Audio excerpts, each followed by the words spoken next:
Olá, meus amigos, aqui Pastora Karina com vocês, passando para desejar uma excelente Páscoa para você, para sua família e também porque lá no vídeo quando nós falamos da Sexta-feira da Paixão, combinamos que se vocês quisessem um vídeo sobre a Páscoa, vocês deixariam ali para mim anotado eu quero. Muitos de vocês anotaram, deixaram nos comentários, eu quero agradecer vocês que têm participado, compartilhado, né? Estão acompanhando os primeiros passos desse canal e quero reforçar nesse vídeo aqui também, que é uma resposta ao seu eu quero. Deixa aí o seu joinha, curte, compartilha, se inscreva no canal para ser notificado, ativa o sininho para ser notificado dos nossos próximos vídeos que sobem aqui para esse canal, tá bom? Quero compartilhar com você então desse tema tão importante lá no calendário judaico, tão importante na nossa vida cristã. Abra sua Bíblia em Êxodo, capítulo 12, verso 3, diz assim: Falai a toda a congregação de Israel, dizendo, no dia 10 deste mês, que cada homem tome para si um cordeiro, para cada família um cordeiro, para cada casa. Veja só que interessante, nós vamos fazer uma conexão com o vídeo que falava da Sexta-feira da Paixão. Pois lá nós ressaltamos bastante que Jesus, em sua primeira vinda, ele veio como o Cordeiro de Deus, com a missão de tirar o pecado do mundo. Desde então, a todos aqueles que abrem o coração e o recebem como Senhor e Salvador, o sacrifício lá da cruz, lá naquele sacrifício, ele levou sobre si os nossos pecados, as nossas dores, e nós temos as nossas vidas renovadas todos os dias em Cristo Jesus, porque aquele que está em Cristo, nova criatura é, as coisas passadas já ficaram lá para trás, não é? E quem está em Cristo vive em novidade de vida. E aqui, falando sobre a Páscoa, nós precisamos voltar à questão de que Jesus ele veio como Cordeiro. Outro ponto que falamos lá no vídeo da Sexta-feira da Paixão é o fato de que o Velho Testamento aponta, é a sombra dos bens futuros, segundo o autor da carta aos Hebreus. Tudo que está ali no Antigo Testamento é a sombra do que vem no Novo Testamento. E tudo que está também no Antigo Testamento aponta para o Senhor Jesus. Aqui está, em Êxodo 12, a ordem do Senhor, para que cada família trouxesse para sua casa um cordeiro. Você já sabe por que o cordeiro, por que não o novilho, por que não o bode, o cordeiro? Porque era o animal acessível a todos, né?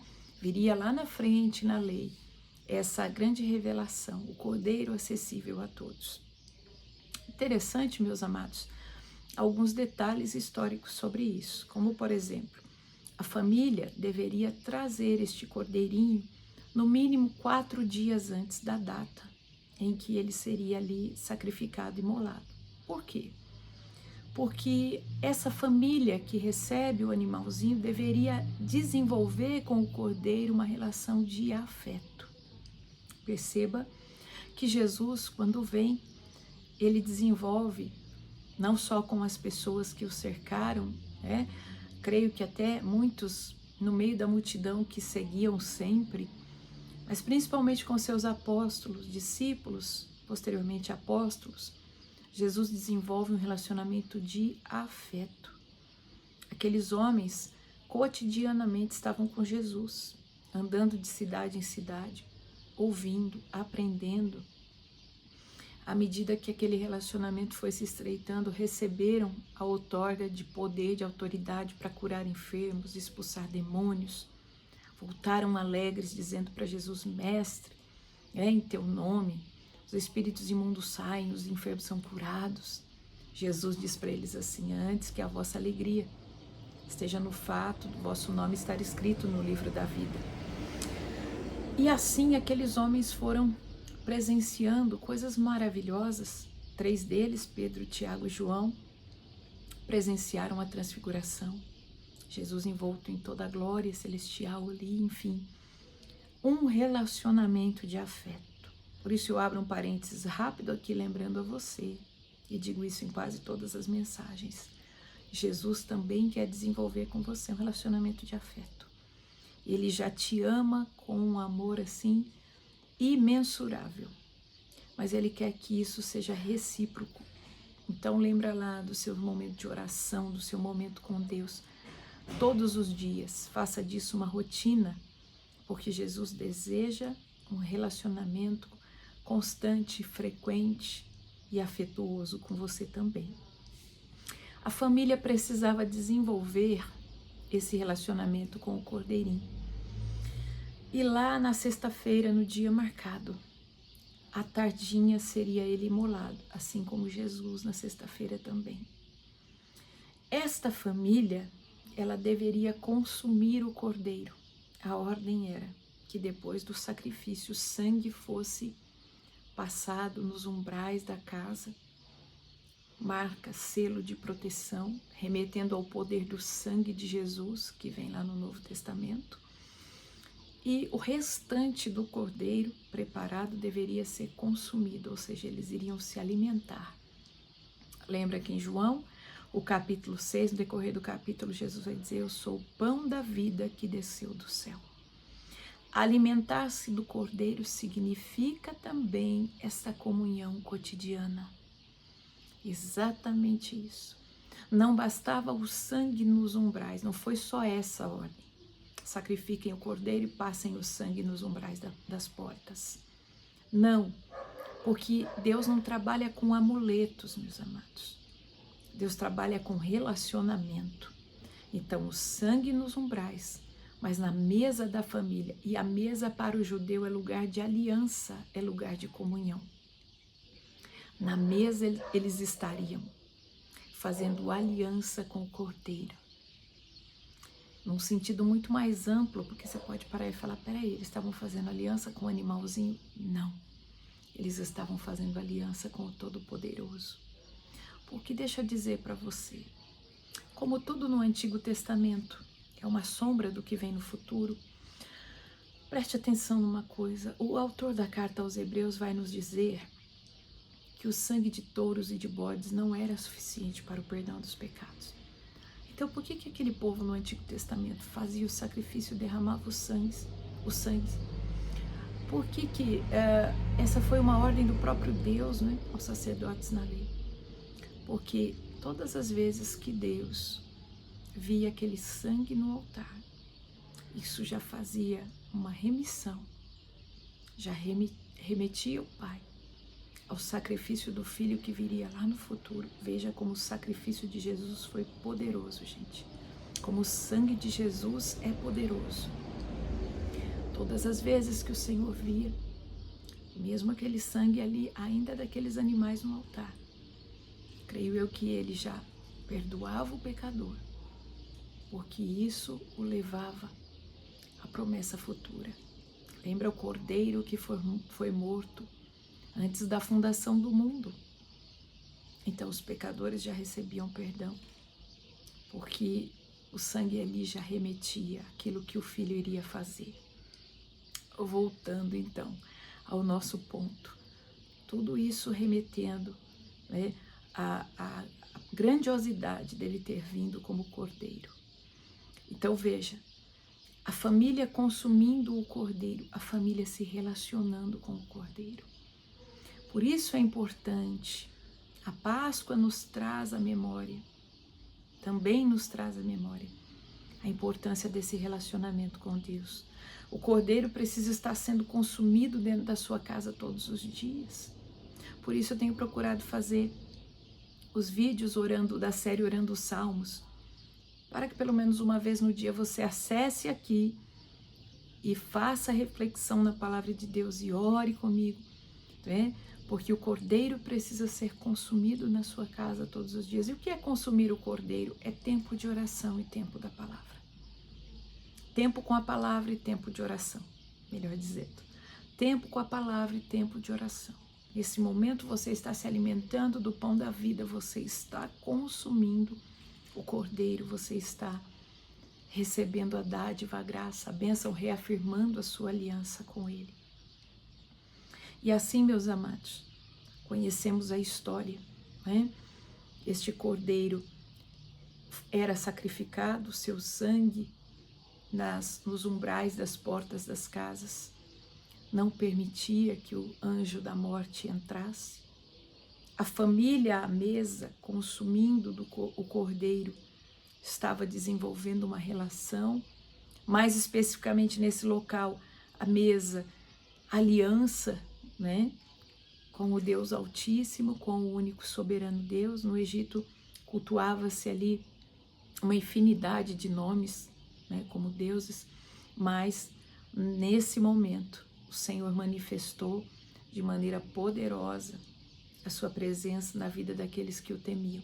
Todos os primogênitos do Egito foram levados, o anjo da morte levou.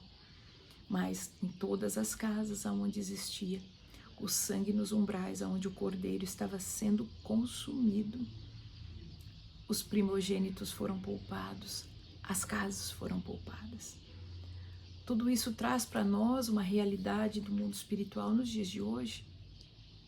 Receber Jesus, como você fez ali no vídeo que falamos da sexta-feira da paixão, desenvolver uma vida com Ele, como eu estou acabando de dizer para vocês aqui, né? Hoje nós temos esta prática do cordeiro presente nas nossas casas, a partir do que nós acabamos de comentar. Vida de oração, vida na palavra, né? Agora, não podemos deixar de tocar num ponto essencial. Tudo isso que nós falamos aqui, da ordem do Senhor lá em Êxodo, que acontecia com o cordeirinho, o animalzinho, você sabe que não é uma coincidência que Jesus tenha também feito ali o sacrifício na sexta-feira da paixão, na data que antecedia a Páscoa dos judeus. Exatamente por isso, voltamos à declaração de João Batista, ele era o Cordeiro de Deus que veio para tirar o pecado do mundo. Agora, há uma grande diferença. Lá no Antigo Testamento, como nós tínhamos apenas a sombra das coisas futuras, aquele animalzinho imolado deixava de existir. Aqui, o Cordeiro de Deus, Cordeiro perfeito, sangue imaculado, sacrifício perfeito, feito pela única e última vez, né? O sacrifício suficiente. Sabemos que Jesus, quando retirado da cruz, ele foi levado ao sepulcro, ali colocado, a pedra rolada ali. Os romanos selaram o sepulcro, botaram guarda para tentar impedir, porque Jesus já anunciava a sua ressurreição. E o que aconteceu? A palavra de Deus diz que um anjo desceu do céu. Mateus relata isso, né? Um anjo desce do céu, rola aquela pedra. Os soldados romanos fogem assustadíssimos. E a cruz não deteve Jesus, o sepulcro não pôde detê-lo. Ele ressuscitou. Ele é a nossa Páscoa. Ele está vivo e reina e reinará para todo sempre. Jesus vive. Por isso a Páscoa para nós é símbolo de, além de libertação, ressurreição. Jesus ressuscitou. E já caminhando para o final dessa reflexão, não posso deixar de te dizer, lá no Evangelho de João, no capítulo 20, há muitos anos, há uns 6 anos, sempre que eu falo, 7 anos, sempre que eu falo dessa mensagem, eu me lembro de algo que eu aprendi lá atrás com a cultura judaica. João, no capítulo 20, ele relata que as mulheres veem Jesus, a mulher vê Jesus, corre para anunciar, vem João e Pedro, os 2 discípulos também, correndo até o sepulcro para ver o que havia acontecido. A Bíblia diz que Pedro entra no sepulcro, João, quando chega, para ali do lado de fora, tentando entender, viu que a pedra já não estava mais, né, à porta do sepulcro ali. Pedro, mais ansioso, entra. Quando entra, Pedro vê os lençóis, né, que envolviam o corpo ali, jogados ao chão. Mas o lenço que envolvia a cabeça estava dobrado, organizado. E como eu dizia a vocês, já vai há uns 7 anos atrás, aprendendo da cultura judaica, me chamou a atenção isso, que para o judeu, o lenço dobrado manifesta uma mensagem. Quando um judeu deixa um lenço dobrado, ele quer dizer, eu voltarei. Ouvi, pela primeira vez esse ensino, dizendo que para qualquer pessoa, quando o judeu for sair de casa, se ele quiser deixar essa menção, ele deixa um lenço dobrado. Mas vi também um exemplo, de quando se está à mesa e o servo entende que o seu senhor terminou a refeição, se aquele lenço estiver embolado e jogado no meio da mesa, em qualquer lugar. A mensagem que o Senhor está deixando para o servo é a seguinte: eu terminei. Agora, se ele dobrar o lenço e deixar ao lado do prato, o servo não ousa tocar naquele prato, porque o que ele está dizendo é, eu voltarei.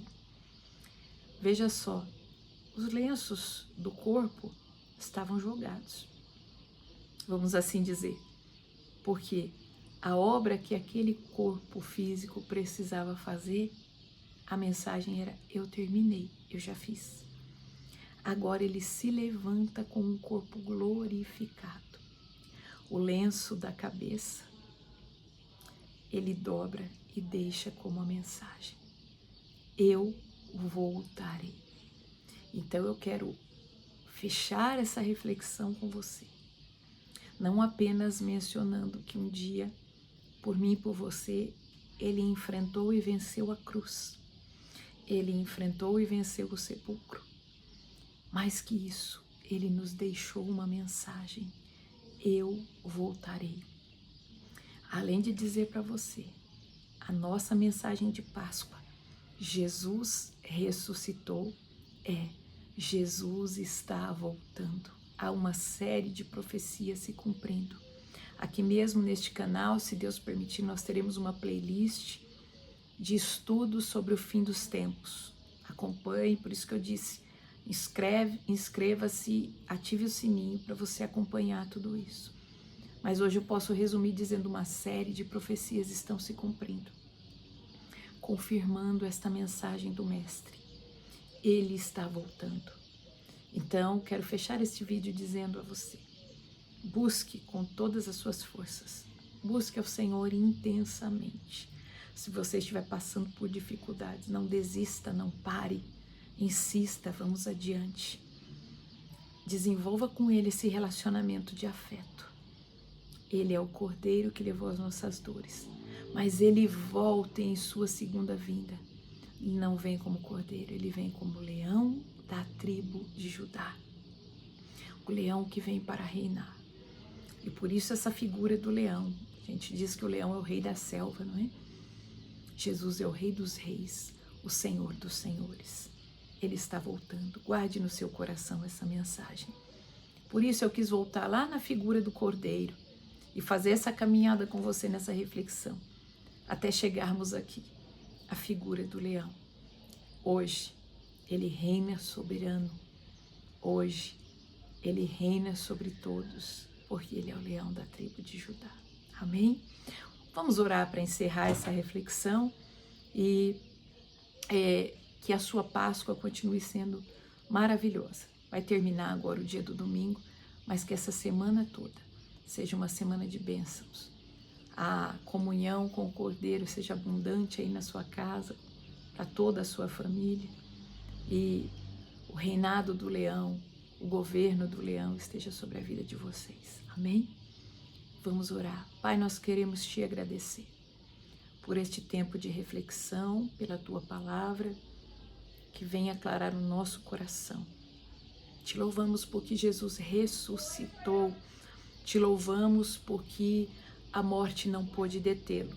Te louvamos porque Ele é Senhor, que reina soberano sobre todas as coisas. Te louvamos porque Ele vai voltar. E aqui estamos nós. Tua palavra diz em Apocalipse 22, o Espírito e a noiva dizem, vem.